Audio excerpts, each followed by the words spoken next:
Yep, we're back. One of the presidential aides just sent a message to us this morning to say that nobody has said that the girls will be released on Monday, and he emphatically stated that neither the government nor the military has insinuated that the girls will be released on Monday. What we're being told from the presidency is that further meetings are ongoing, and these meetings will now lead to the next phase of the sequence of events. That is quoting the message coming from the presidency. So there is no promise and no guarantee of the girls being released on Monday. That's not the position of the federal government of Nigeria, and that's not the position of the military. Alera. Okay.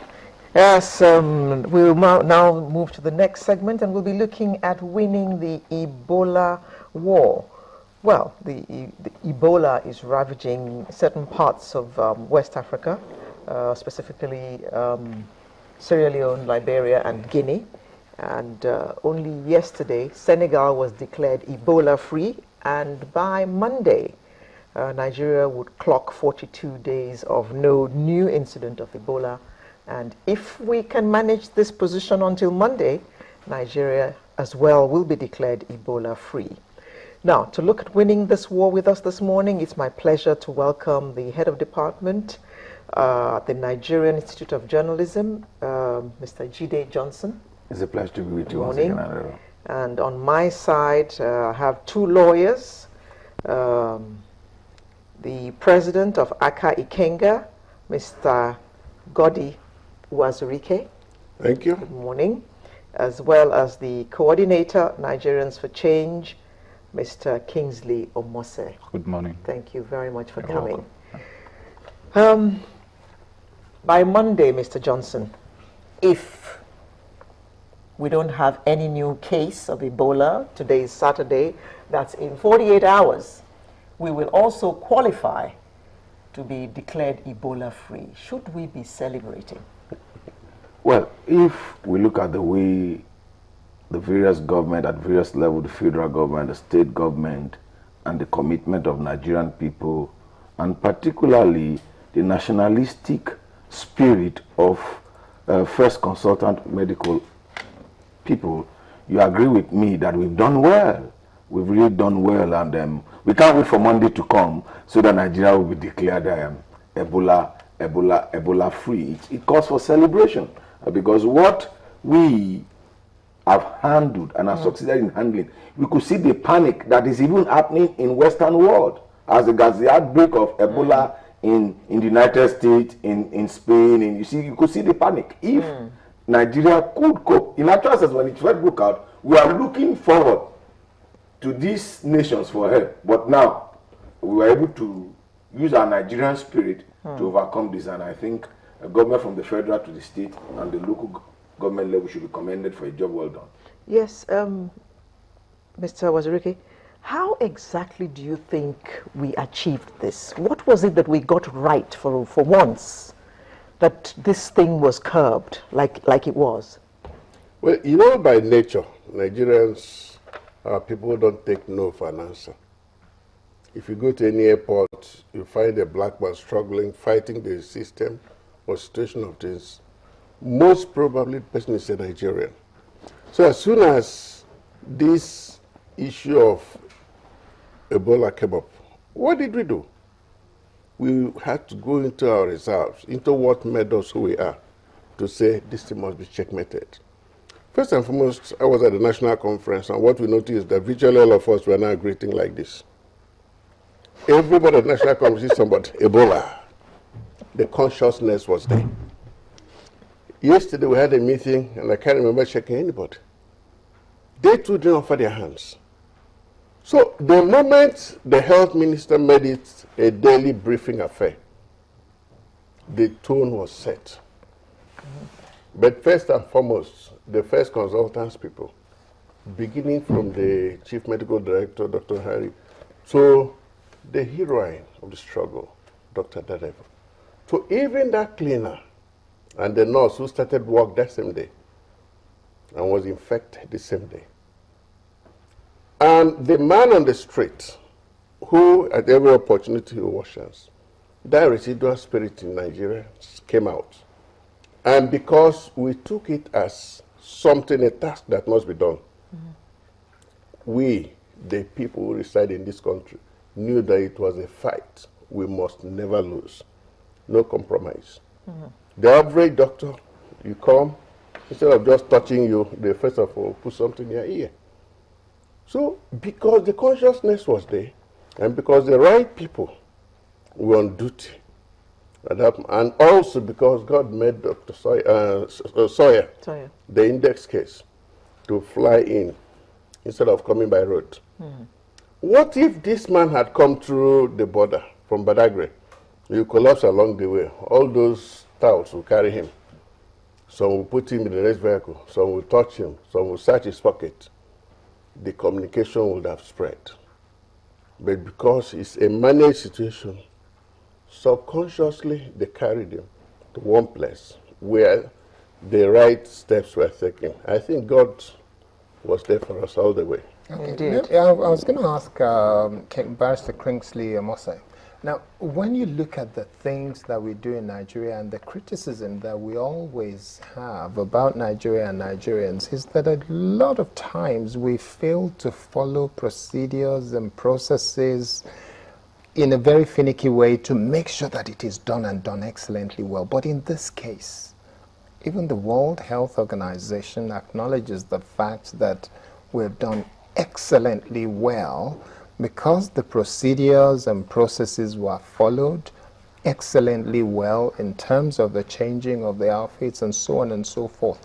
What is it you think has led to a situation where we did this the way we have done? What is it in us that enabled us to do this one differently from anything else? It's probably the fear of death. Nigerians are people who love life. We've been called the happiest people in the world. And I think our recognizing that we faced a common threat. I was following the discussions, the discussants prior to this. And you can see that even on the issue about the kidnap of the girls, because you have conflicting interests, you have people who want to project themselves. A simple task of rescuing girls became a monumental issue. But in the case of Ebola, there was focus. Yeah. Everybody knew we had a common enemy. And so all resources were brought to bear. But I want to say that I think the key thing was the coordination. Because if you look at America, they are facing a similar challenge now. Instances of people who have Ebola coming up in places like Texas and other states. And the American president realized, wait a minute, we need to coordinate. And so they've appointed a sort of a CEO who is going to be called an Ebola czar. What is his job? He's not even a medical doctor. His job is to coordinate. And I think that was what the health minister did. A lot of people have said, oh no, you know, Lagos and Rivers actually were the ones who got their hands dirty. But the issue is perception is 9/10 of the war. And because we had that steady stream of information, people giving us accurate statistics, how many people have been infected. You had false reports in places like Kwara, as far as Kano, one other place, instant information coming out that, oh, those were false alarms, and how the whole thing was coordinated went a substantial way in adopting. And if you look at what the Americans are doing, they are actually following suit and say, hey, we need to have somebody coordinate all efforts, make sure the public gets a steady stream of information, because what is happening in the US today is that you are listening to, people are listening to CNN, they are getting feedback of what is happening in the Ebola areas, but they're not getting coordinated response of how government is responding to these challenges, and that's what's creating the panic. Now, let me stay with you. Even though Nigeria will by Monday qualify as an Ebola-free zone, should we as a people now let our guards down and just go back to business as usual?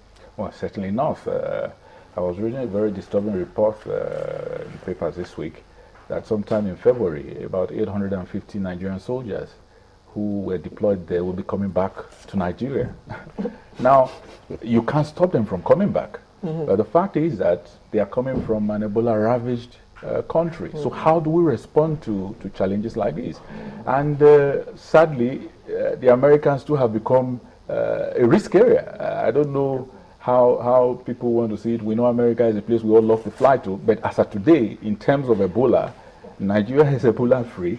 America has incidents of Ebola rising by the minute. There's a story about one of the ladies who worked in a hospital laboratory who went on a cruise, being isolated in that ship. That ship is carrying over 3,000 people. And that ship, anything is likely to happen. So we need to watch our entry points. Very, very important. Our airports, our borders. We need to raise standards to very, very high levels. We need to work on isolation units. It's very important. We need more of those because we cannot say Nigeria being a very large nation with porous borders. We don't know where these threats are likely to manifest. So at least in every border state, we need to have standard facilities. And then we also need to not sit back because we waited and Soya came to meet us. We need to be a bit more proactive. We need to go to Liberia. We need to go to Guinea. We need to go to Sierra Leone because ECOWAS has this free exit and movement. And so if we don't do anything about that, then we're likely to fall back. That is scary because we know for a fact that at least the semi-border, people cross very easily without papers. That's true.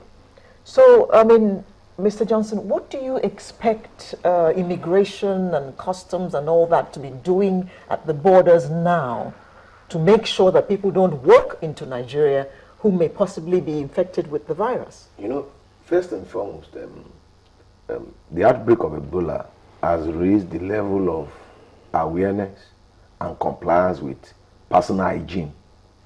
Are you with me? Now, in Nigeria, for instance, about 2 days ago, the International Day of Hand Washing was done.